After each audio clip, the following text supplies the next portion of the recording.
मैंने कहा बीच का गैप, बोले बीच का कोई गैप नहीं होगा, आप जारी रखिए। मैं आपको बताना चाहता हूं 3.25 घंटे में जारी रहा था, पर मैं इतना दुख आपको नहीं दूंगा, चिंता ना करिए। कहीं ऐसा लिखा हुआ था, धन्य है वे जो छोटा बोलते हैं क्योंकि दोबारा बुलाए जाएंगे। बाइबल में ऐसा नहीं लिखा है, लेकिन आज प्रभु के वचन को आपके बीच में रखूंगा और मैं विश्वास करता हूं आपको आशीष मिलेगी। एक दिन यीशु मसीह गधी के बच्चे पर बैठ करके वो यरूशलेम की तरफ जा रहे थे, मंदिर की तरफ जा रहे थे, बैतलहम की तरफ से होते हुए मंदिर की तरफ जा रहे थे। तो भीड़ आगे पीछे जा रही थी और प्रभु यीशु मसीह की प्रशंसा कर रही थी, चिल्ला चिल्ला कर उसकी महिमा कर रही थी। और इस भीड़ में कुछ बच्चे भी थे, परमेश्वर की आराधना कर रहे थे। लोगों ने कहा इस भीड़ को चुप कर, तो प्रभु यीशु मसीह ने कहा अगर ये चुप हो गए तो पत्थर चिल्ला उठेंगे। इस बच्चों को चुप करो, अगर ये चुप हो गए तो पत्थर चिल्ला उठेंगे। सुनिएगा, वो ये भी कह सकता था अगर ये चुप हो गए तो पत्थर भी फुसफुसाएंगे, और उसने कहा अगर ये चुप हो गए तो पत्थर चिल्ला उठेंगे, क्योंकि आसमान के खुदा की आवाज फुसफुसाहट के साथ नहीं पर दिलेरी के साथ ऊंचे शब्द से पुकारना चाहिए, क्योंकि वो प्रार्थना का सुनने वाला परमेश्वर है। Hallelujah. If there is anybody जिसके नाम को सबसे ज्यादा आपको तेजी से पुकारना चाहिए, ऐसा नहीं कि वो बहरा हो गया है, पर इसलिए क्योंकि मनुष्य बहरा है और हम सारी दुनिया को ये बताना चाहते हैं आई बिलीव इन जीसस। परमेश्वर बहरा नहीं है। जब हम परमेश्वर कहते हैं प्रभु तेरी स्तुति हो, इसका मतलब ये नहीं कि वो सुन नहीं पा रहा है, पर इसका मतलब ये है कि बाइबल में ऐसा लिखा है तुम ऊंचा सुनने लगे हो। मनुष्य को बार बार यह सुनने की जरूरत है, और इसलिए बाइबल में लिखा ऊंचे शब्द से यहोवा के लिए जय जयकार कर। क्यों ऊंचे शब्द से जय जयकार कर? क्योंकि ऐसा बाइबल में लिखा है। अगर अब मैं आपके घर आऊं, सुनिएगा, मैं आपके घर आऊं और आप मुझे खाना पका के खिलाएं, अपनी मनपसंद खाना पका के खिलाएं। मान लीजिए कोई एक चीज बनाई आपने, हम तो बहुत कुछ खा रहे हैं कई दिनों से, कल से लेके आज तक हमने क्या क्या खाया मुझे ध्यान भी नहीं आ रहा है। ढोकला तुम लोग ने खाया होगा, मैंने नहीं खाया था। मान लीजिए कोई एक चीज जो आप बहुत बेहतरीन बनाते हैं, बहुत बेहतरीन बनाते हैं। सपोज आप चिकन बहुत अच्छा बनाते हैं और मैं नहीं खा पाता चिकन, मुझसे बर्दाश्त नहीं होता, मैं नहीं खा पाता। आपने बहुत अच्छा बनाया, पर मालूम क्यों? अपने आप को खुश करने के लिए बनाया है, अपनी प्रशंसा के लिए बनाया है, और I can not eat it. आपने इसलिए नहीं बनाया कि मैं खा के तृप्त हो सकूं, पर इसलिए खाना बनाया ताकि मैं खा करके कह सकूं वाह वंडरफुल, बहुत अच्छा था। आपको मालूम है आराधना भी आपको परमेश्वर के मन की करनी है, अपने मन की नहीं करनी है। आराधना भी आपको परमेश्वर के वचन पर आधारित करनी है, अपने मूड पर आधारित नहीं करनी है।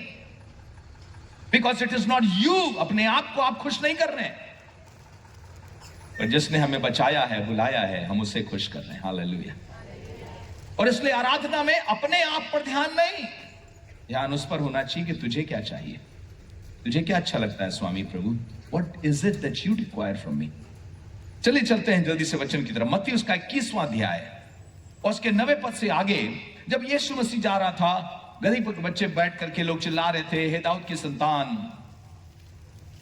Hosanna Hosanna.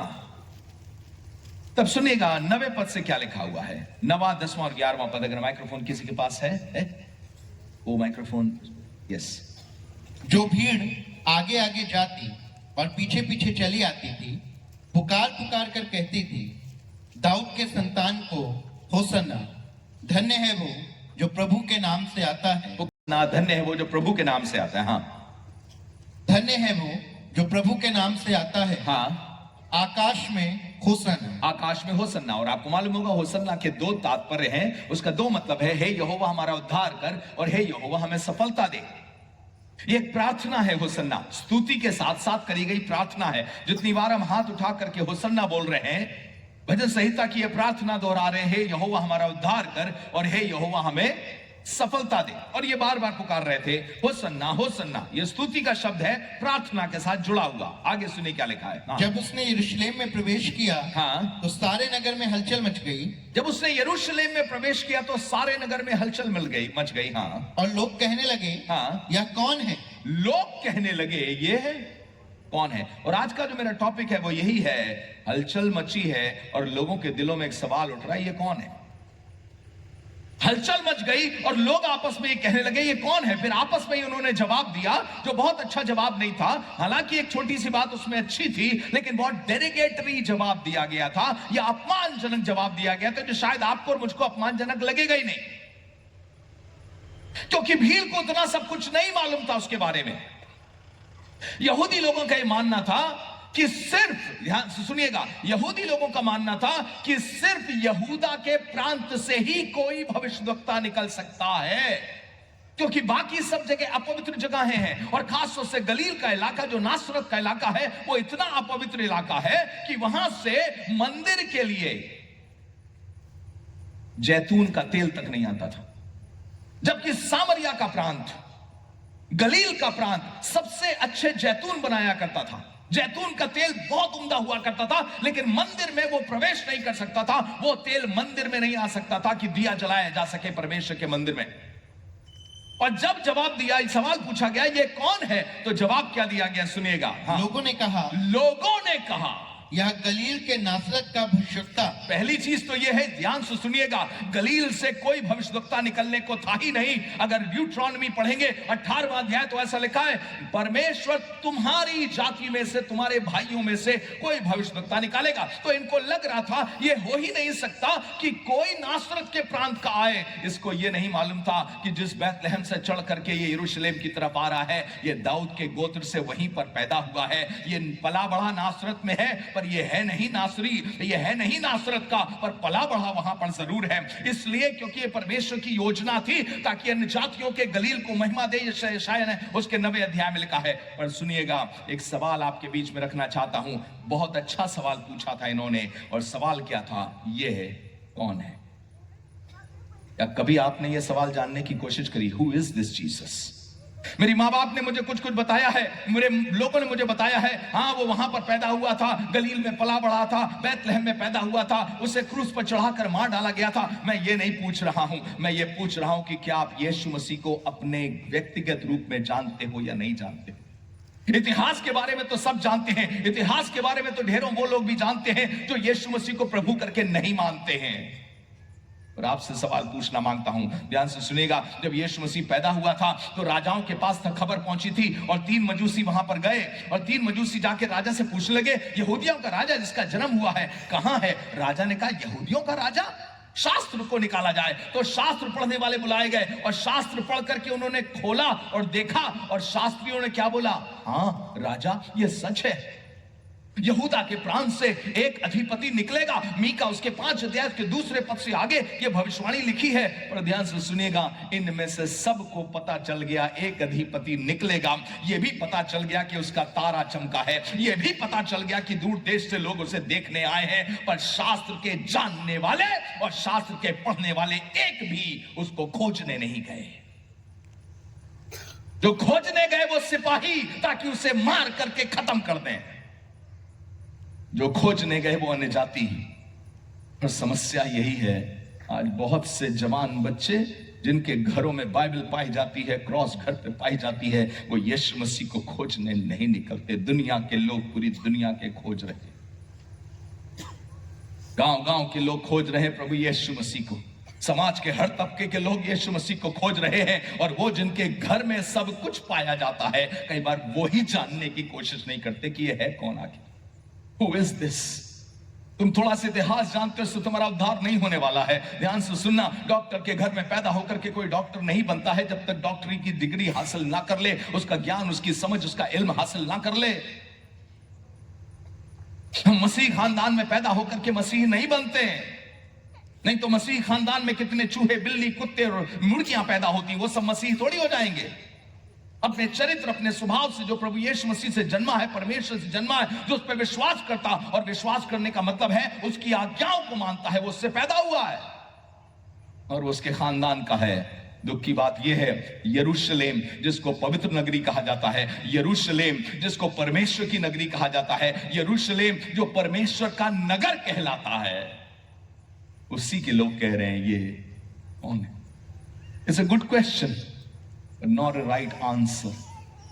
मैं भी आपसे कहना मांगता हूं, यीशु मसीह के बारे में भीड़ से पूछने की जरूरत नहीं है। यीशु मसीह के बारे में यूट्यूब से पूछने की जरूरत नहीं है। यीशु मसीह के बारे में फेसबुक के प्रचारक के सुनने की जरूरत नहीं है। यीशु मसीह के बारे में परमेश्वर का वचन बताता चला आया है, हजारों साल से लेके आज तक बताता चला आया है। ये जकरिया ने भविष्यवाणी करी, यशायाह ने भविष्यवाणी करी, यिर्मयाह ने उसके बारे में बात करी, मूसा ने उसके बारे में बात करी, उत्पत्ति के पहले अध्याय से उसके बारे में चर्चा है और आज तक हमारा यीशु मसीह चर्चा का कारण बना हुआ है। अगर तुम जानना मांगते हो उसके बारे में, go back to the scripture, शास्त्रों के पास जाओ, वापस जाओ शास्त्रों के पास और तुम समझोगे यीशु कौन है, उसकी सामर्थ क्या है, उसका अनुग्रह क्या है, उसकी सामर्थ और अनुग्रह क्या है।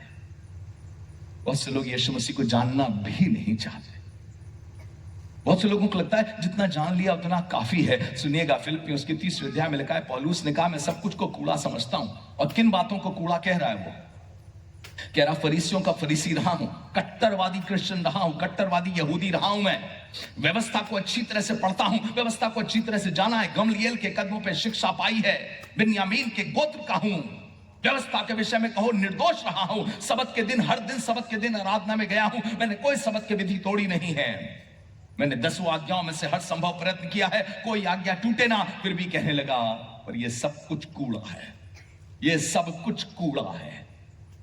हाथ जोड़ के आपसे भी कहना मांगता हूं, चर्च जाना मुख्य बात नहीं है। उद्धारकर्ता यीशु मसीह को दिल में रखना, उसकी आज्ञाओं को मानना और उसके संग चलना, वही सबसे बड़ी बात है। बाकी सब कुछ कूड़ा है। It worth nothing. उसकी कोई मूल्य नहीं। कूड़े का मतलब होता है उसका कोई मूल्य नहीं है। आप किस खानदान से, कोई मूल्य नहीं, कितनी डिग्री, कोई मूल्य नहीं है उसका। स्वर्ग जाके ये नहीं कह सकते पीएचडी करके आया हूं मैं यहां। स्वर्ग जाके ये नहीं कह सकते हे प्रभु मुझे अंदर ले लो, मैं 4 गरीबों को खाना खिलाता था। प्रभु बोलेगा और 400 को ठुकरा दिया, नहीं खिलाया। कौन ऐसा है मुझे बताइए जिसने ज्यादा खिलाया हो और कम ठुकराया हो? कोई एक जन बैठा हो तो बताइए जिसने ज्यादा भले काम करे हैं और बुरे काम उससे कम हुए हैं। कोई एक जन बैठा हो तो बताइए। बाइबल में लिखा सब ने पाप किया और परमेश्वर की महिमा से भेद है। कोई धर्मी नहीं, एक भी नहीं। फिर यह भी लिखा हुआ है उसी रोमियो 3 में, कोई यहोवा का खोजी नहीं, एक भी नहीं। लोग खोज क्या रहे हैं? चंगाई खोज रहे हैं, छुटकारा खोज रहे हैं, आशीष खोज रहे हैं, बच्चे की नौकरी खोज रहे हैं, बच्चे की शादी खोज रहे हैं, घर का बनना खोज रहे हैं, परमेश्वर का चमत्कार खोज रहे हैं। इनमें से कुछ भी बुरा नहीं है, पर सच बुरा तो यह है कि वो खुदा को नहीं खोज रहे हैं। पास्टर शरद अपनी गवाही दे रहे थे, उन्होंने कहा खुदा बाप हमें मालूम है तू संतान देने की सामर्थ रखता है, पर अगर तू नहीं देगा ना तो सारी जिंदगी तब भी तेरी आराधना करेंगे, क्योंकि जो खुदा को जान जाते हैं बाकी सब चीजें उनके लिए कूड़ा रहती हैं।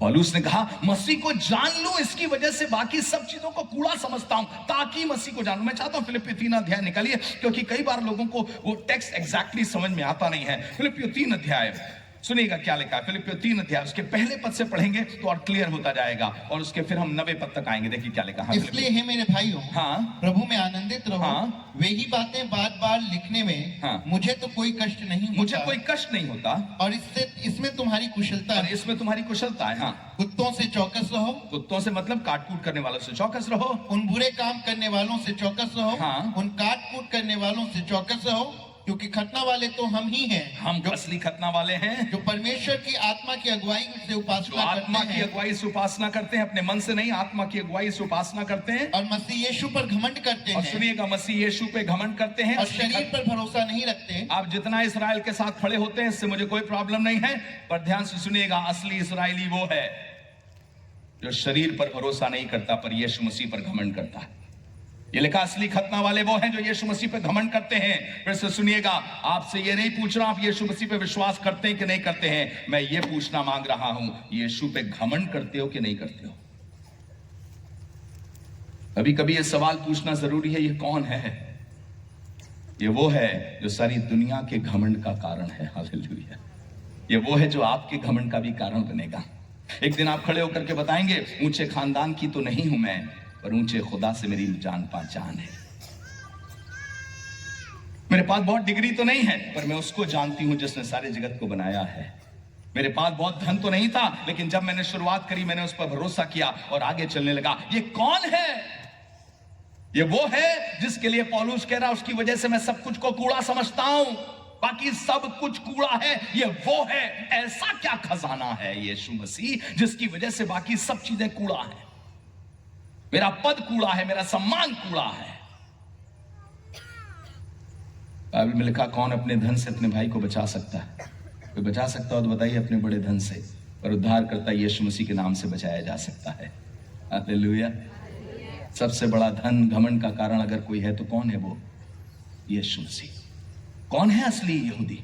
कौन है वो लोग जो कह रहे हैं असली खतना वाले तो हम ही हैं, असली अब्राहम की औलाद तो हम ही हैं? कौन है असली अब्राहम की औलाद जिन्होंने यीशु मसीह पर विश्वास किया, और सिर्फ विश्वास नहीं किया, इतना विश्वास किया कि आज वो उनके घमंड का कारण बन गया है। मैं यहोवा पर घमंड करूंगा। मैं यहोवा की आशीषों की बात नहीं कर रहा है, मैं यहोवा पर घमंड करूंगा। मैं यहोवा पर घमंड करूंगा।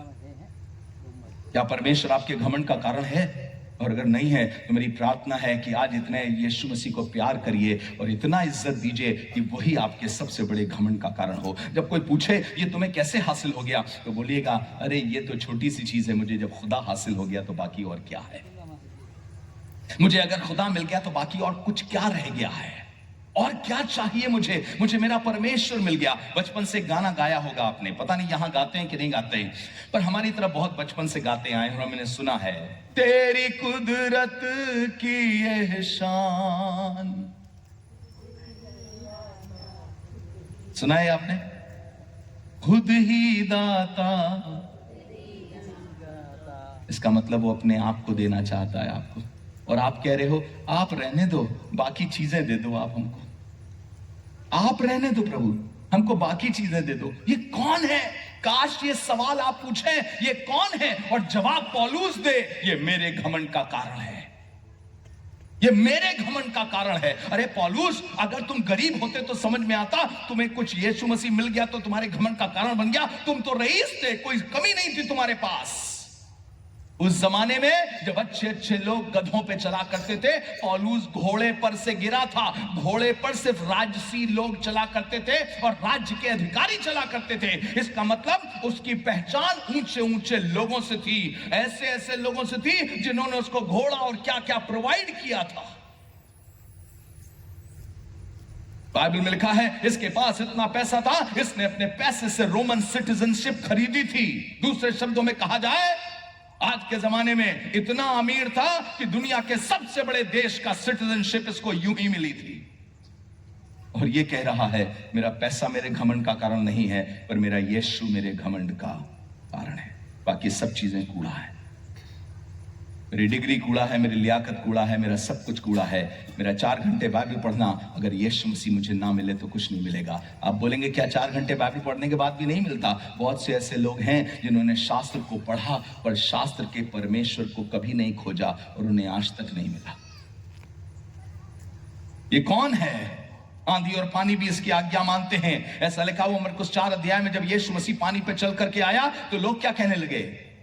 यीशु मसीह आया, पतरस पानी पे चलने लगा, पतरस डूबने लगा, यीशु मसीह ने पतरस को उठा दिया। इन सब चीजों के बाद उसके मन में सवाल उठा, लोगों के मन में सवाल उठा, क्या था? यह कौन है? आंधी और पानी भी इसकी आज्ञा मानते हैं। जवान बच्चों, तुमसे कहना मांगता हूं, यीशु मसीह को इतना जानो कि वो तुम्हारे घमंड का कारण बन जाए।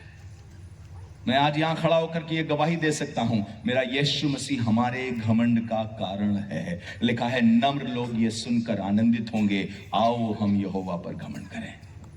वो हमारे घमंड का कारण है। सुनिए, क्या आप घमंड किसी ऐसी कमजोर चीज पे कर सकते हैं या ताकत वाली चीज पे करते हैं? बताइए। गुजरात में बोलते कम है लोग, हमें मालूम है, बाकी घरों पे ही बोलते होंगे आप।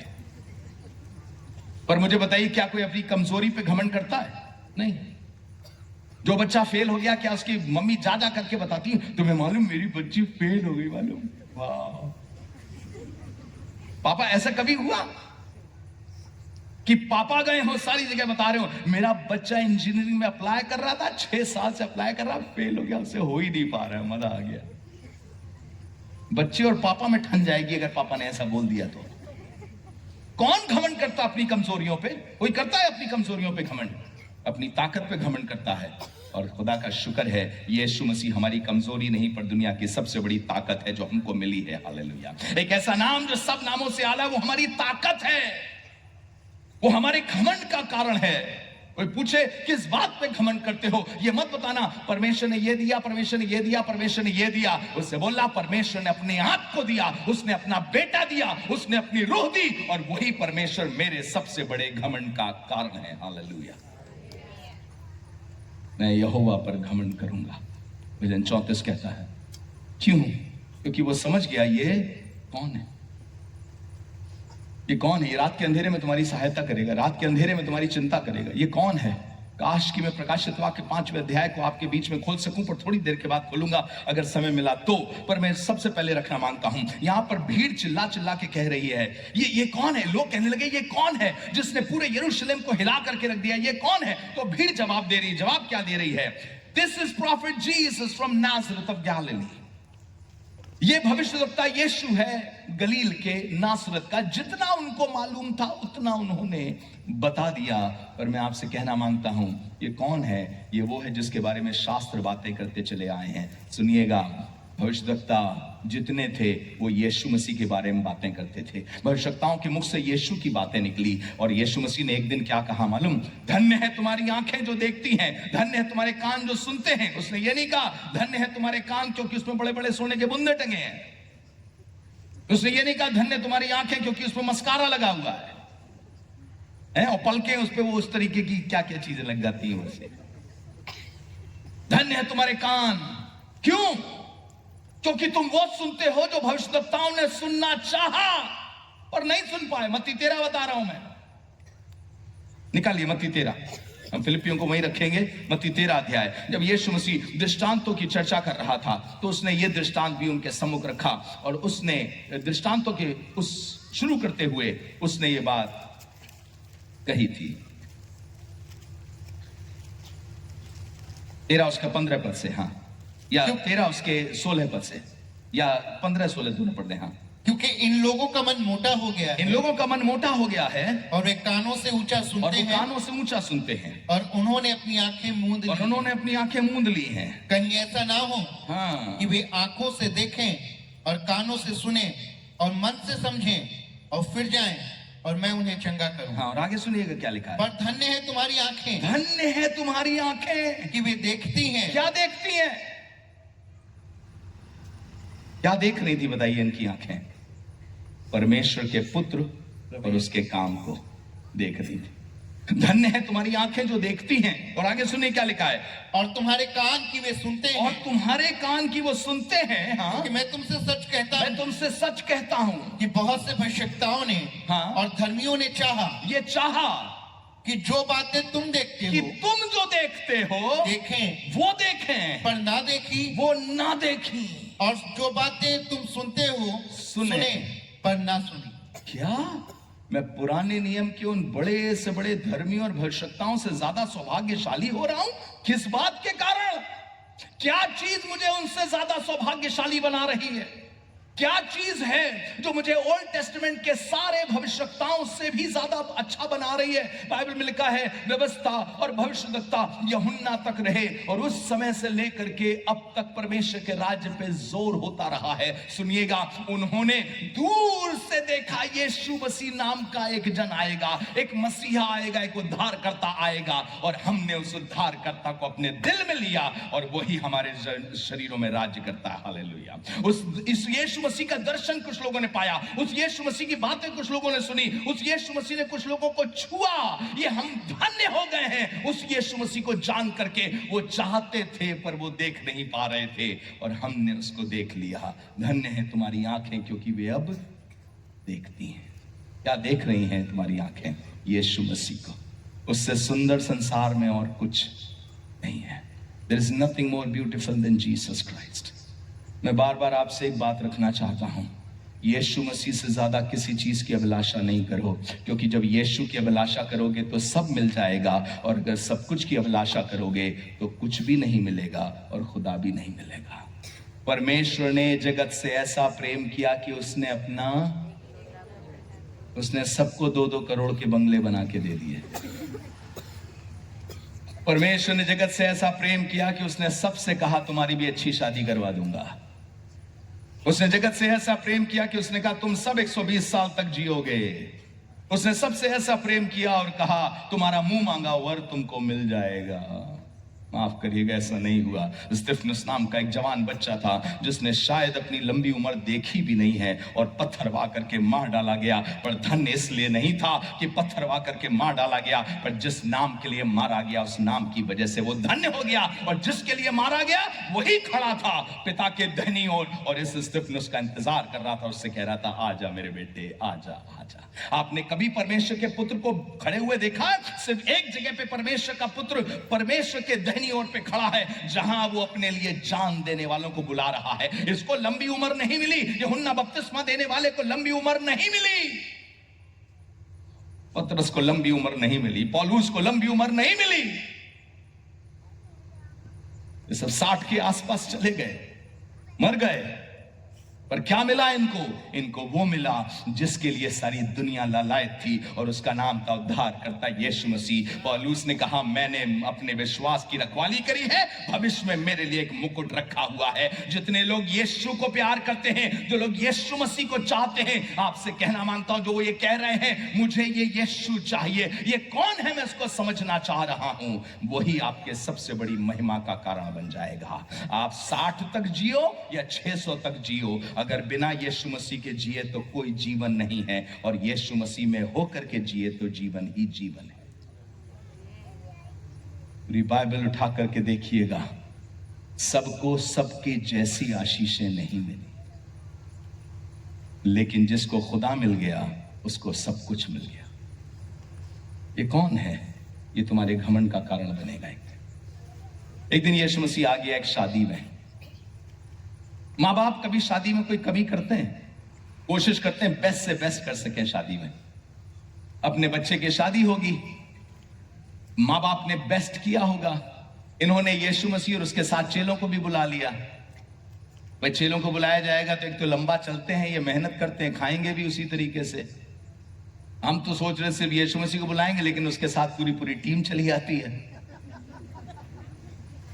इतना बोझ, और ये टीम खाती भी अच्छा खासा है। खैर उन्होंने बुला लिया। उन्हें क्या मालूम था जिसको ऐसे ही बुला रहे हैं वही उनकी महिमा का कारण बन जाएगा।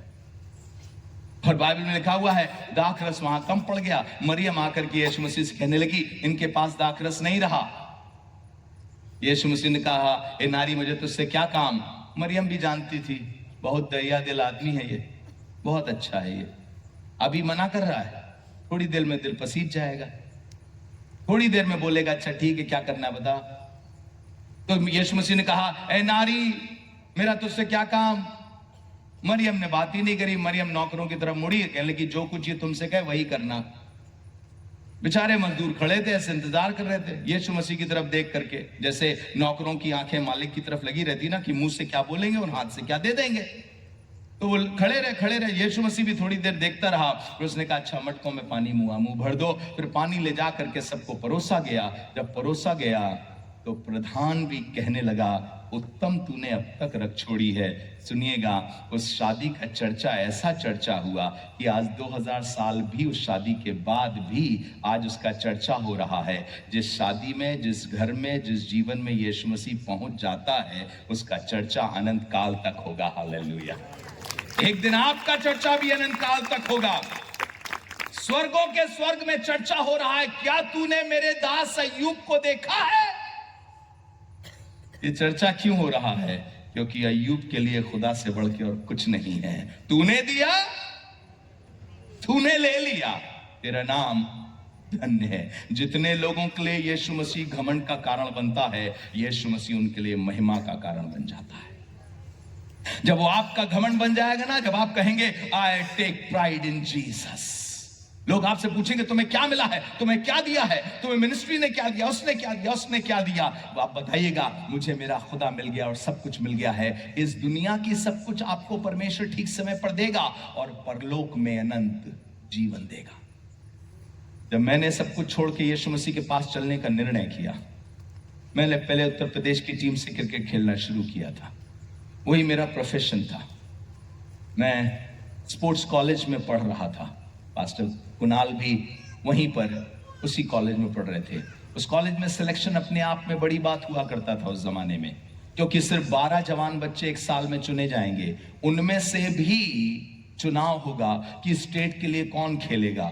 और प्रभु के अनुग्रह से हम स्टेट के लिए खेलने लगे। हमें एक दिन में, आज से ये बात है 1988 की, 1987-88 में हमें एक मैच खेलने का 860 रुपए सरकार की तरफ से मिलता था।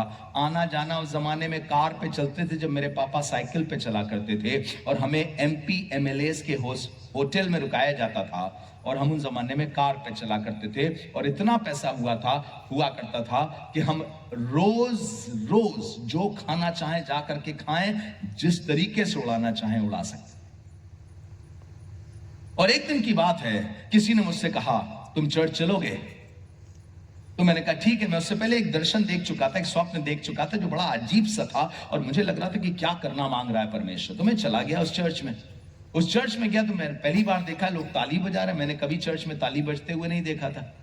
गाना हो रहा था, जब आत्मा प्रभु का मंडराएगा। मुझे पता नहीं क्या हुआ, मैं नाचने लगा, सबके सामने नाचने लगा। और आपको मालूम है, अगर विश्वासी कलीसिया में आप ऐसा करने लगे तो सबको दुष्ट आत्मा निकालने का मौका मिल जाता है। तो सबको लगा मुझ में आ गई है कोई। तो कोई चिल्ला चिल्ला के तो नहीं निकाल रहा था, पर अंदर ही अंदर निकाल निकाल यीशु मसीह के नाम में, आउट इन जीसस नेम। पादरी साहब खड़े थे, देख रहे थे। उन्होंने देखा ये पवित्र आत्मा का काम है, और लोगों को देखा लोग अपना काम चालू कर रहे थे। तो वो खड़े हुए कहने लगे ये पवित्र आत्मा का काम है, होने दो। अच्छा, मुझे इतना मालूम है नाच रहा हूं, मुझे ये भी मालूम है कि लोग देख रहे हैं, और मुझे एम्बैरेसमेंट सा भी थोड़ा थोड़ा लग रहा है, और वहां रुक भी नहीं पा रहा हूं, आनंदित भी बहुत हूं। और मुझे लग रहा है लोग क्या कहेंगे, पर मैं रोक ही नहीं पा रहा हूं, मेरे पैर ही चलते चले जा रहे हैं।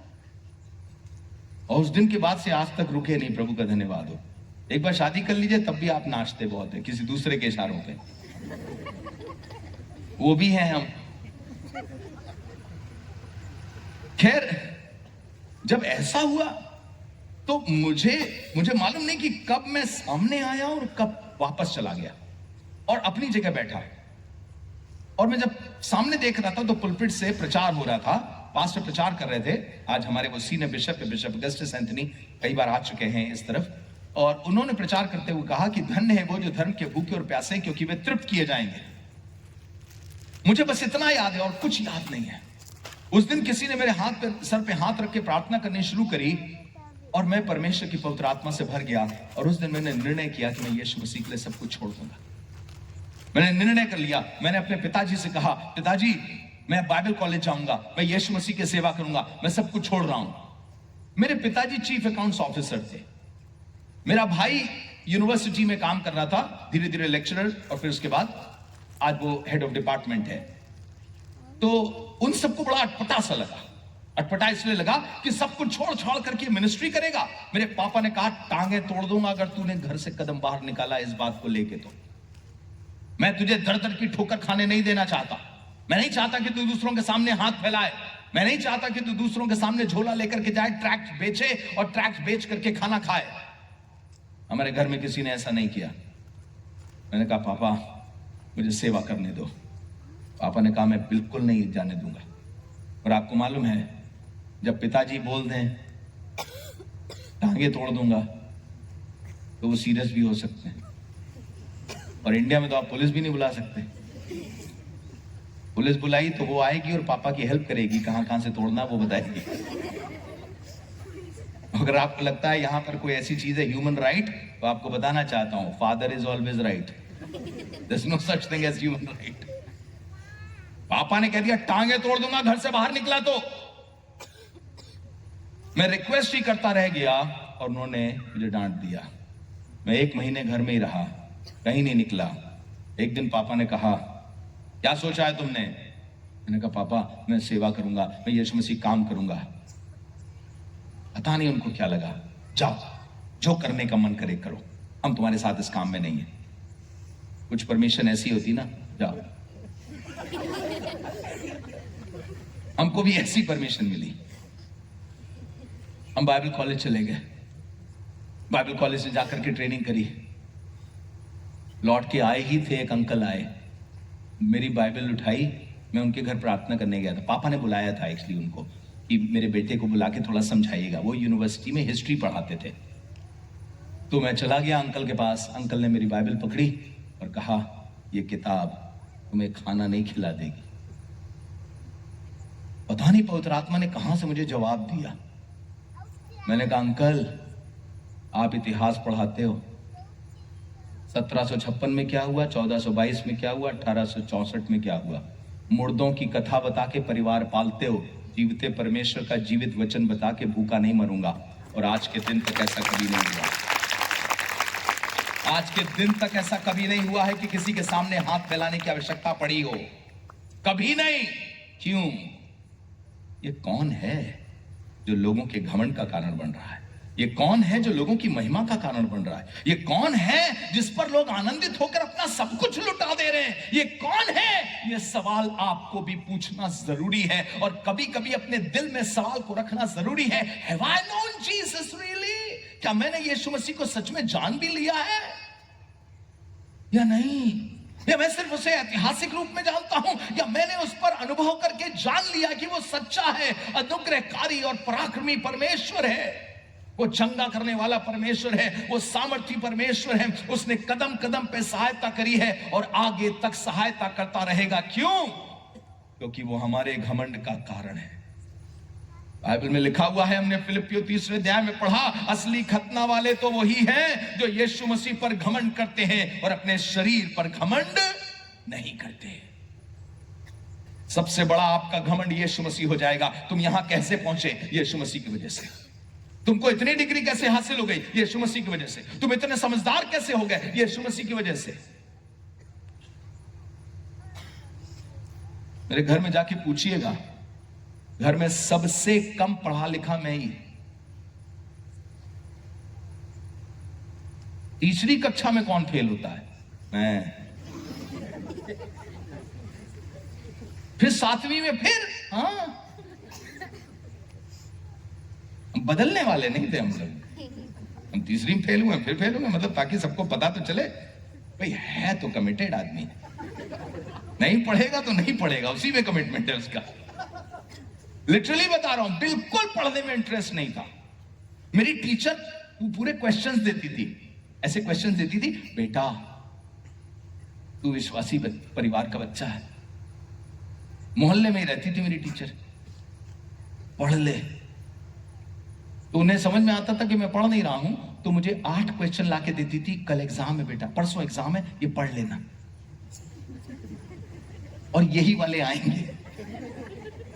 अब आप इसको अनुग्रह बोलिए या चीटिंग बोलिए, मुझे नहीं मालूम, पर मैं ऐसे ही निकला हूं। तो हम भी अपना पढ़ के सच में पास हुए।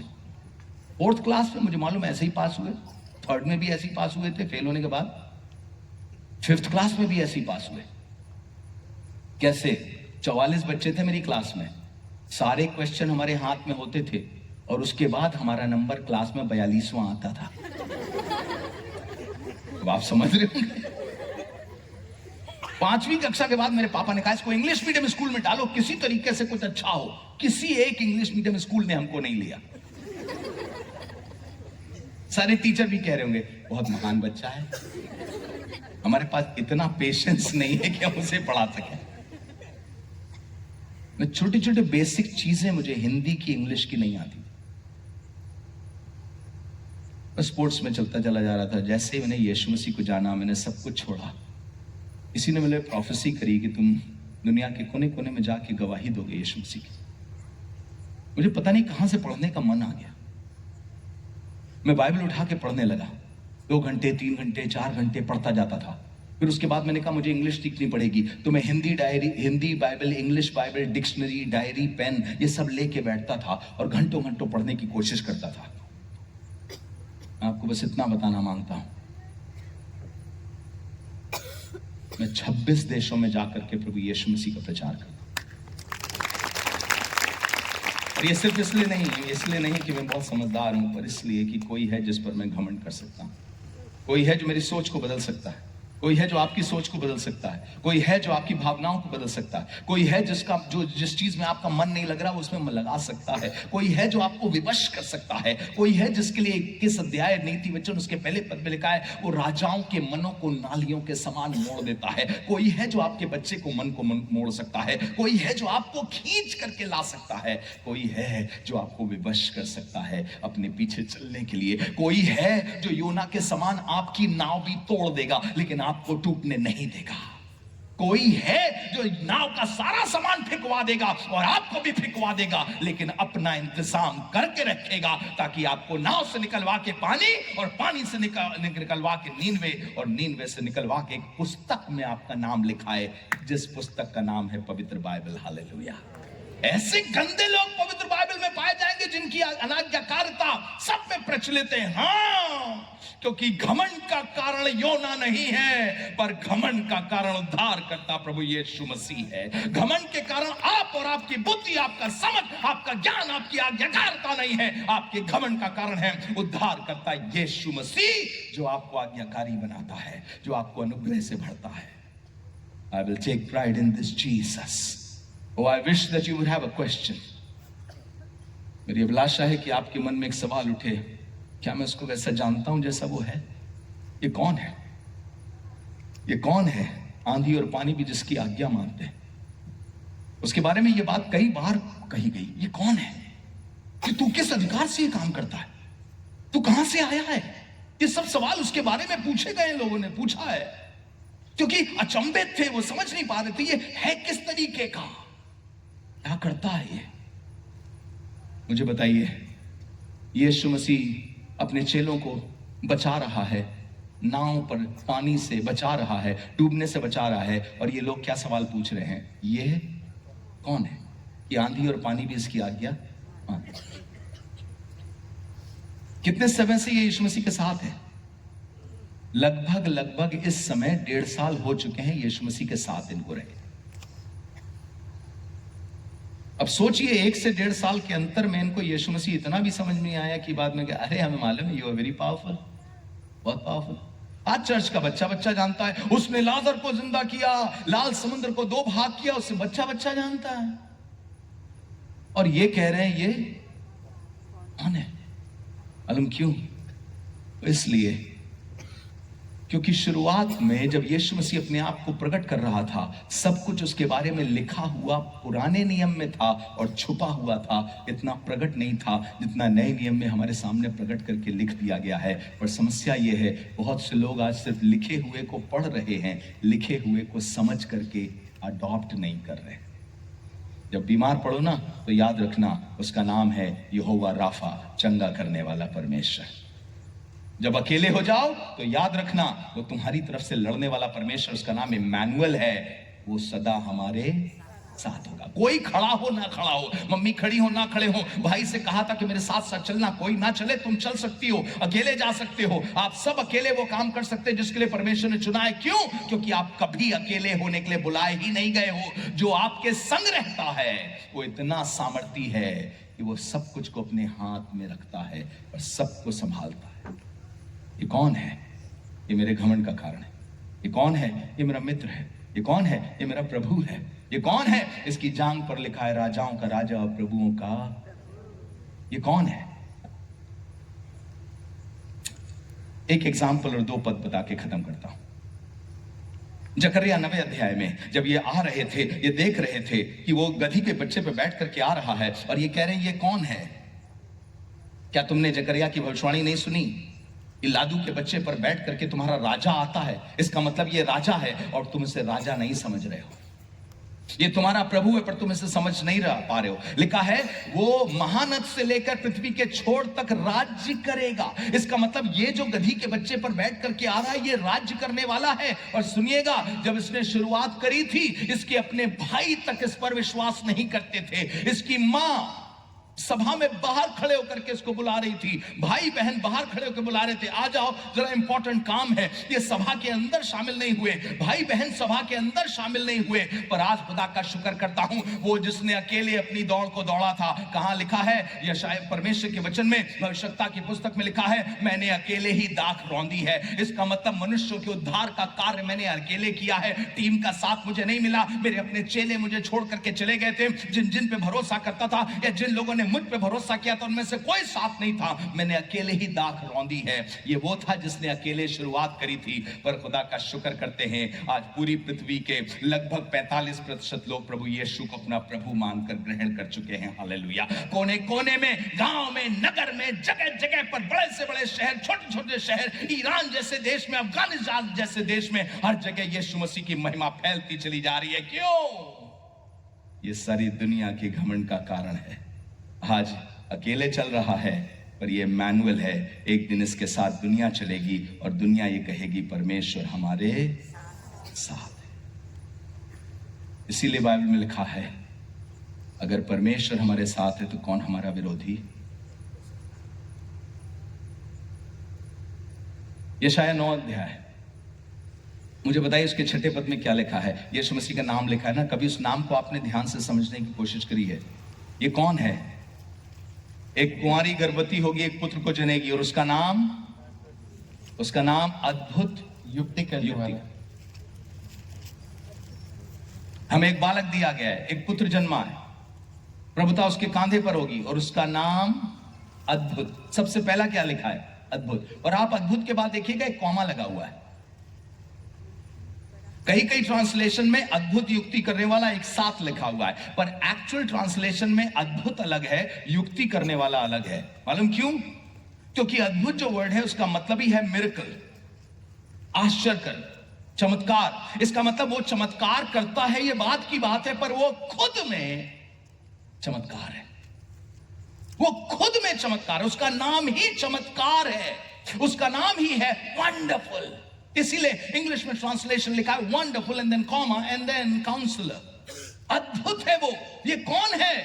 मैं आपसे कह रहा हूं, इसको समझने की जरूरत है। ये वंडरफुल है, ये अद्भुत है। इसका मतलब क्या है? अद्भुत किसको बोला जाता है बताइए? जिसके काम अद्भुत हैं, जिसके चाल चलन अद्भुत है, जिसकी सोच अद्भुत है। अद्भुत का मतलब होता है हमारी समझ से बाहर।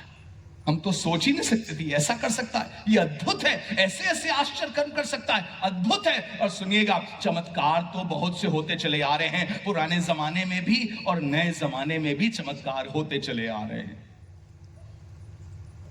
सूरज को ठहरा दिया, वाह कितना बड़ा चमत्कार। लाल समुद्र को 2 भाग कर दिया, वाह कितना बड़ा चमत्कार। लेकिन यह चमत्कार सिर्फ कर नहीं रहा है, पर चमत्कार बन करके आया है। और उस पर विश्वास करने वाला कोई चमत्कार पे विश्वास ना करे, यह पॉसिबल कैसे है? इसका नाम ही है चमत्कार। जिन्होंने यीशु मसीह को ग्रहण किया, उन्होंने क्या ग्रहण किया? चमत्कार ग्रहण किया। चमत्कार मतलब होता है कि ये बियॉन्ड माय अंडरस्टैंडिंग, मेरी समझ से परे है, नेचुरल फिनोमेना से परे है, नेचुरली उसको समझा नहीं जा सकता। उसी तरीके से कहना मांग रहा हूं, यीशु मसीह को पूरा समझ पाना अपने आप में मुश्किल की बात है, पूरा नहीं समझ सकते। इसीलिए पौलुस ने कहा क्या? कि मैं मसीह को जानने के लिए प्रयत्नशील हूं। मैं सब कुछ को कूड़ा समझता हूं ताकि किसी तरीके से मैं मसीह को जान सकूं और उसके दुखों में सहभागी होने के मर्म और जी उठने के पद तक पहुंच सकूं। ताकि, ये शब्द जो लिखा है ताकि, इसका मतलब यह है जब आप यीशु के प्यासे हो जाते हैं तब आप यीशु मसीह को बेहतर जानना शुरू करते हैं। जितने लोगों को सिर्फ यीशु मसीह इसलिए चाहिए कि मेरे साथ कुछ हो जाए, मैं आपसे कहना मांगता हूं अभी आप उसे जानते नहीं हैं। जब आप जानेंगे ना तो आप कहेंगे मुझे सबसे ज्यादा यीशु चाहिए, मुझे सुख से ज्यादा यीशु चाहिए। क्योंकि मसीह के लिए कभी कभी सुख नहीं मिलेगा, मसीह के लिए दुख भी उठाना पड़ेगा। लेकिन लिखा है परमेश्वर का राज खेत में छिपे हुए धन के समान है, जिसे किसी आदमी ने पाकर मारे आनंद के अपना सब कुछ बेच दिया। क्यों बेच रहे हो घर? मसीह चाहिए। क्यों बेच रहे हो इतना बड़ा भविष्य? मसीह चाहिए। परमेश्वर का राज्य चाहिए, मुझे मसीह के राज्य में आना है, मुझे मसीह की इच्छा में आना है, बस, बाकी और कुछ नहीं। और समस्या यह है, बहुत से जवान बच्चे गंदी संगति में मसीह को छोड़े चले जा रहे हैं, अपनी गंदी संगति को छोड़ने के लिए तैयार नहीं है। You don't understand who Jesus is. और अगर कोई बड़ा आदमी है, उसके सारे निर्णय इस बात पे कि कहां ज्यादा पैसा मिलेगा, कहां धार्मिकता वास करती है, अगर उसका निर्णय इस बात पे निर्भर नहीं करता, तो मुझे लगता है आपको यीशु मसीह मालूम ही नहीं। मैं अपने एक दोस्त को जानता हूं, पेप्सी कंपनी का ऑरेगन का मैनेजर था, ऑरेगन पूरे स्टेट का इंचार्ज था पेप्सी कंपनी का। उसकी कंपनी ने कहा कि हम आपको पूरे नॉर्थ वेस्ट का इंचार्ज बनाना मांगते हैं, कई स्टेट का इंचार्ज बनाना मांगते हैं, आप जाइए वहां पर और उसे दूसरे ऑरेगन छोड़ करके उसे कोलोराडो की तरफ जाना था, वहां चले जाइए। उसने कहा मैं नहीं जा सकता। क्यों? उसने कहा मैंने प्रार्थना करी है और मुझे अपने परिवार को परमेश्वर के राज में रखना ज्यादा इंपॉर्टेंट लग रहा है। उसने कहा बहुत ज्यादा पैसे हैं, तुम्हें इतने बड़े स्टेट का पूरा इंचार्ज बना दिया जाएगा, तुम्हें जितनी तनख्वाह है उससे कहीं दुगनी तनख्वाह हो जाएगी। उसने कहा जितना पैसा मुझे मिल रहा है उतना काफी है, पर मुझे चाहिए कि मेरे बच्चे परमेश्वर के राज में रहें, मुझे चाहिए कि मेरा परिवार परमेश्वर के राज में रहे, इससे बड़ा धन और मेरे लिए कुछ नहीं है। अमेरिका जैसे शहर में, क्या आपको मालूम है, जहां एक बाप बच्चे के साथ बैठता नहीं है, वहां उसके घर में थैंक्सगिविंग के टाइम पर और क्रिसमस के टाइम पर कम से कम 40 लोगों की भीड़ रहती है। क्यों? क्योंकि इसके बच्चों के बच्चे, ये सब लोग एक साथ मिल करके इसके घर में आराधना करते हैं। इसको आनंद का स्थान बोलते हैं। मालूम क्यों ऐसा हुआ? क्योंकि उसने कहा धन से कहीं बढ़कर मेरा खजाना उद्धार करता यीशु मसीह है। मैं ये नहीं कह रहा कि धन जरूरी नहीं है, आपकी चीजों के लिए जरूरी होगा, पर कभी कभी आपके पास धन नहीं भी होगा ना, तब भी उद्धार करता यीशु मसीह असंभव संभव करने की सामर्थ्य रखता है। आपके खोए हुए को बचा लेगा, आपके टूटे हुए को जोड़ देगा। सबसे ज्यादा तुम्हें क्या चाहिए? बस खुदा मुझसे किसी तरह से खुश रहे, मैं यीशु मसीह में पाया जाऊं, यीशु मसीह मुझ में पाया जाए, मुझे और कुछ नहीं चाहिए। एक औरत से यीशु मसीह बात कर रहा था, अंतिम एग्जाम्पल देना मांगता हूं। एक औरत से यीशु मसीह बात कर रहा है, और आपको मालूम है कहां? यूहन्ना 4 की बात है। यीशु मसीह बात करते हुए उस औरत से कह रहा है पानी पिला। ये औरत वैसे भी थोड़ी अचंभित थी, कहने लगी तू इतने ऊंचे उसका है, जाति का है, तू यहूदी जाति का होकर के मुझ सामरी से पानी मांगता है। और फिर आगे लिखा हुआ है यहूदी लोग सामरियों से किसी तरीके का कोई बर्ताव नहीं रखते। ये स्त्री अचंभित है, सुनिएगा, अचंभित है, पर जानती नहीं क्यों। यीशु मसीह भी, बहुत से लोग अचंभा कर रहे हैं यीशु मसीह पर अभी उसको अच्छी तरह से जान ही नहीं पाए ये है क्या मेरे लिए। ये बेटा सिर्फ अचंभे का कारण नहीं है, पर तुम्हारी जिंदगी को अचंभा बना देगा। तुम चिल्ला चिल्ला के सबके पास जाओगी और ये बताओगी उसने मेरे बारे में सब कुछ बता दिया, पर मोहब्बत से बता दिया, मुझे ठुकराया नहीं, मुझे छोड़ा नहीं। इस स्त्री से बात करते हुए यीशु मसीह ने बात करते करते उससे कहा पानी पिला। उसने कहा तू यहूदी होकर मुझ सामरी से पानी मांगता है। यीशु मसीह ने मालूम क्या बोला? 10वें पद में लिखा है अगर तू जानती परमेश्वर के वरदान को और ये जानती कि वो कौन है जो तुझसे बातें करता, तो तू उससे मांगती। इसका मतलब जितना जानोगे उतना बेहतर तुम्हारी प्रार्थना होती जाएगी। जितने लोग जानते नहीं ना, उनकी प्रार्थना उतनी बेहतर नहीं होती है। आप मांग सकते हो, अपने शारीरिक चीजों के मुताबिक मांग सकते हो, पर जितने उसको अच्छी तरह से जानते हैं उनकी प्रार्थना उसकी इच्छा के मुताबिक होने लगती है। एक दिन यीशु मसीह ने भी प्रार्थना करी थी, और प्रार्थना करी थी हे प्रभु अगर हो सके तो ये कटोरा टल जाए, लेकिन अगली बात क्या बोली? फिर भी मेरी नहीं पर तेरी मर्जी पूरी। बताइए क्यों ये बात कही यीशु मसीह ने? कटोरा टल जाए इसका मतलब क्रूस पर जाना ना पड़े। कटोरा टल जाए इसका मतलब मुझे कोड़े ना खाने पड़े। कटोरा टल जाए इसका मतलब मुझे मरना ना पड़े। कटोरा टल जाए इसका मतलब मुझे अपमानित होना ना पड़े, क्रूस की लज्जा मुझे उठानी ना पड़े, श्राप मुझे ना उठाना पड़े, मैं श्रापित ना कहलाऊं। ये कटोरा टल जाए। कौन चाहता है श्राप अपने ऊपर? कौन चाहता है मृत्यु अपने ऊपर? कौन चाहता है समस्या अपने ऊपर? कौन चाहता है कि सारे लोग उस पर थूके? कौन चाहता है कि सारे लोग उस पर गुद्दी पे तमाचा मार करके जाएं? ये कटोरा भारी था, उसने कहा फिर भी मेरी नहीं पर तेरी मर्जी पूरी हो। सुनिएगा क्यों? क्योंकि इसे मालूम था, रोमियो 12 में इसे मालूम था ये बात खुदा के लिए क्या परमेश्वर की इच्छा कौन सी है? भली, भावती और सिद्ध इच्छा, बाकियों की इच्छा सिद्ध नहीं है। पापा मेरे लिए क्या चाहते थे, मेरे पिताजी मेरे लिए क्या चाहते थे? मेरे पिताजी ये चाहते थे कि मैं कुछ बन सकूं। मेरे पिताजी चाहते थे कि मैं चार्टर्ड अकाउंटेंट बनूं। जब मेरे नंबर्स खराब थे तो वो समझ गए कि ये नहीं बन पाएगा। तो मेरे पिता चाहते थे कि मैं अच्छा क्रिकेटर ही बन सकूं। उन्हें लग रहा था कि वही मेरे भविष्य के लिए सब कुछ है। उन्हें क्या मालूम था कि एक दिन मैं परमेश्वर का दास बन करके परमेश्वर की सेवा करूंगा। इसी के लिए चुना गया हूं। मैं आपसे कहना मांगता हूं, बहुत से लोगों को आपके बारे में बहुत सी चीजें अच्छी लगती हैं। तुमको ना ये बनना चाहिए, तुमको ये बनना चाहिए। जवान बच्चों, तुमसे भी कहा जाएगा तुम ये बन करके दिखाओ। मैं आपसे कहना मांगता हूं, उसके बेटे बन जाओ, बाकी सब चीजें वो अपने आप संभाल लेगा। उसकी बेटी बन जाओ, वो तुम्हें संभाल लेगा। उसके बच्चे बन जाओ, उसके अनुयायी बन जाओ, उसके चेले बन जाओ, बाकी सब कुछ संभाल लेगा। क्या खाओगे, क्या पियोगे, ये चिंता अगर चिड़िया नहीं करती तो मैं भी नहीं करूंगा। चिड़ियों का पालने वाला चिड़ियों का बाप नहीं है, चिड़ियों का मालिक है। मेरा पालने वाला मेरा बाप है। हालेलुया। अगर वो चिड़ियों को खिला सकता है तो मुझे भी खिलाएगा। My question to you is, do you love Jesus? Do you want Jesus? Do you want to know him more and more? क्या आप चाहते हो? इस स्त्री से यीशु मसीह ने कहा, अगर तू जानने से आपके अंदर या तो डर आता है या प्यार आता है। जानने से आपके अंदर या तो आशा आती है या निराशा उत्पन्न होती है। और यीशु मसीह को जानने के बाद किसी के मन में कभी निराशा उत्पन्न नहीं होती, आशा उत्पन्न होती है। मैं आपको हाथ जोड़ करके विनती करता हूं, सबसे ज्यादा यीशु को जानो, सबसे पहले यीशु को चाहो। बिफोर एनीथिंग एल्स यू से, Jesus I need you, I want you. मुझे आपकी अभिलाषा है। आइए अपने सर को झुकाएं और दुआ करें। ये कौन है? काश ये भी एक सवाल पूछिए आप, ये कौन है? मैंने उसको क्यों नहीं जाना अब तक? मैं उसको क्यों नहीं समझती अब तक? मैं उसके बारे में क्यों नहीं पढ़ती अब तक? मुझे ऐसा लग रहा है बार बार कि मैं, वो जवान बच्चे हैं जिनको मैं कह सकूं, The Lord is calling you to dedicate your life to Him. परमेश्वर तुमसे कह रहा है अपना जीवन उसको समर्पित कर दो।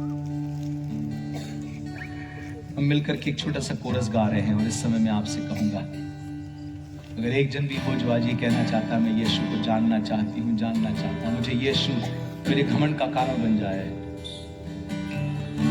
सच्चा इस्राएली वो है, सच्चा खतना वाला वो है जो शरीर पर घमंड नहीं करता, पर यीशु पर घमंड। उसकी सबसे पहली डिजायर यीशु मसीह। परमेश्वर का राज एक खजाने के समान है। अगर आप उसे खजाना समझ लोगे ना, तो बाकी सब चीजों को कूड़ा समझ लोगे। मैं क्रिश्चियनिटी और चर्चियनिटी की बात नहीं कर रहा हूं, मैं उद्धारकर्ता यीशु की बात कर रहा हूं। तुम्हारे लिए मारा गया, गाड़ा गया और तीसरे दिन मुर्दों में से जी उठा। प्रकाशित वाक्य में लिखा है, अकेला वही है जो स्वर्गदूत के हाथ से पुस्तक ले लेगा और खोल देगा और सारी कायनात उसके सामने झुक जाएगी, क्योंकि वो राजाओं का राजा है। अगर एक जन भी है जो आज ये कहना मांगता है, Yeshu Masih I need you, Jesus I need you. प्रभु यीशु मसीह, मैं आपको प्यार करती हूँ, प्यार करता हूँ। आप मेरे लिए सबसे बड़ा खजाना हो, आप मेरे घमंड का कारण हो। अगर ऐसा एक जन भी है तो मैं चाहता हूँ अपने हाथों को उसकी तरफ उठाएं और उससे कहें, तेरे बिन मैं कुछ भी नहीं। तेरे बिन मैं कुछ भी नहीं, तेरे बिन मैं कुछ भी नहीं। मैं खुदावंद यीशु, तेरे बिन मैं कुछ भी नहीं, तेरे बिन मैं कुछ भी नहीं, तेरे बिन मैं कुछ भी नहीं। ऐ खुदावंद यीशु, तेरे बिन मैं कुछ भी नहीं। अपने हाथ उठाकर उससे कहें, यीशुआ, यीशुआ, करो आराधना,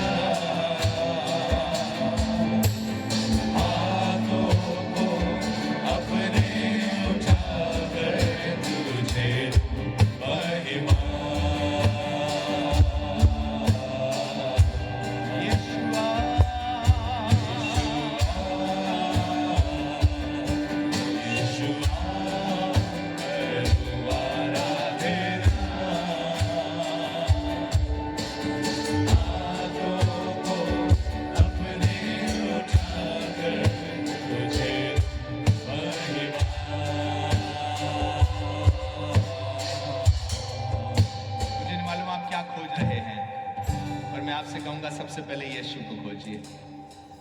मुझे नहीं मालूम आप क्या चाह रहे हैं कि आपको मिल जाए, पर आपसे यही कहना मांगता हूं, सबसे पहले यीशु की चाहत रखिए। जो उसको जान जाते हैं वो उनके घमंड का कारण बन जाता है, उनका भरोसा बन जाता है, उनकी महिमा और उनके गर्व का कारण बन जाता है। मुझे मालूम नहीं, अगर आप कुछ कुछ खोज रहे हैं, शायद चंगाई, छुटकारा, जीवन, शांति, कोई बुरी चीज नहीं है ये सब। शायद नौकरी तलाश रहे हैं, शादी के लिए अच्छी दुआ कर रहे हैं,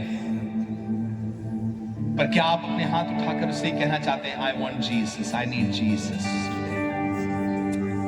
मुझे सबसे ज्यादा यीशु चाहिए, मुझे सबसे ज्यादा प्रभु यीशु चाहिए। अगर आप ये कह रहे हैं मुझे सबसे ज्यादा यीशु चाहिए, अगर कोई बुजुर्ग है या जवान, मैं आपसे कहना मांगता हूं, बिना शर्माए अपनी जगह पर खड़े हो जाएं। अगर आप उससे कह रहे हैं Jesus is number 1, Yeshu Masih सबसे पहले स्थान पर है, प्रभु आपको आशीष दे। May God bless you, may God bless you. उससे कहना शुरू करें, यीशु मसीह आप सबसे पहले हो मेरे लिए।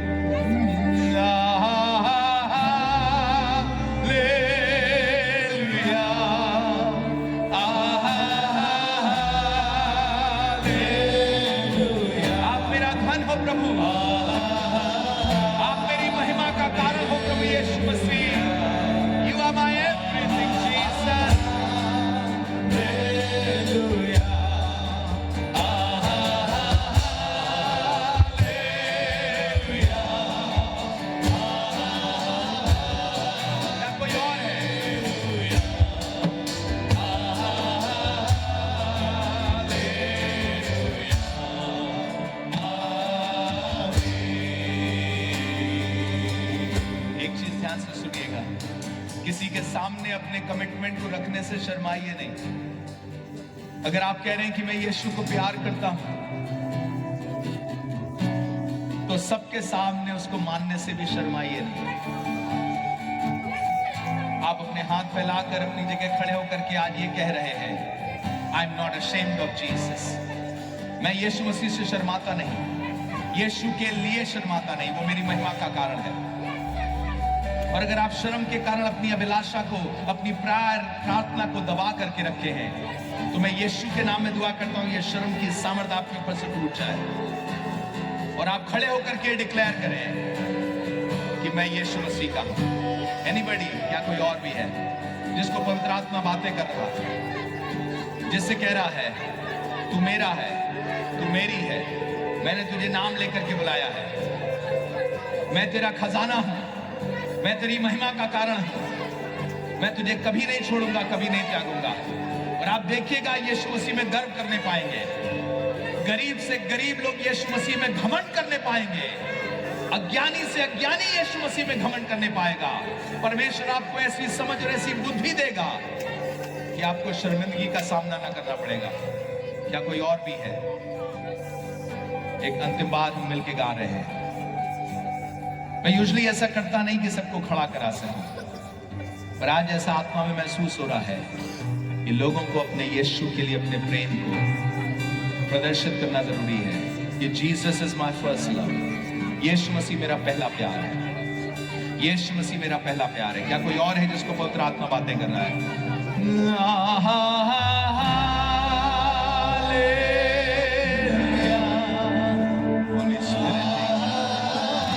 Take charge, take charge.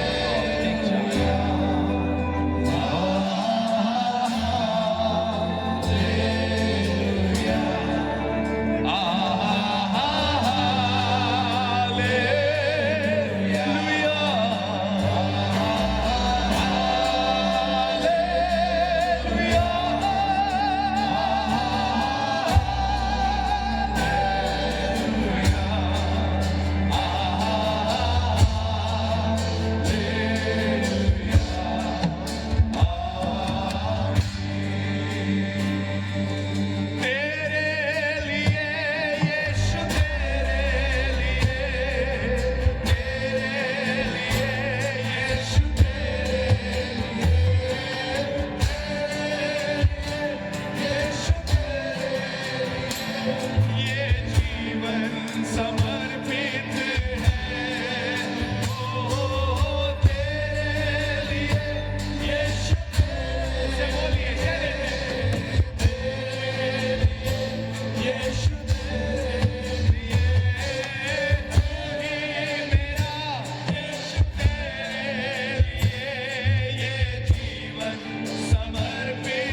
चल तू यीशु के चरणों में, पवित्र आत्मा।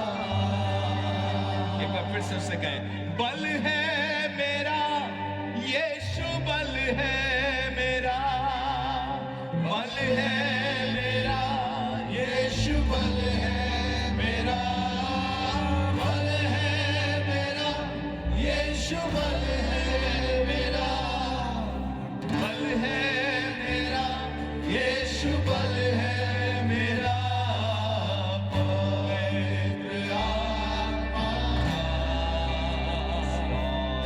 पवित्र आत्मा।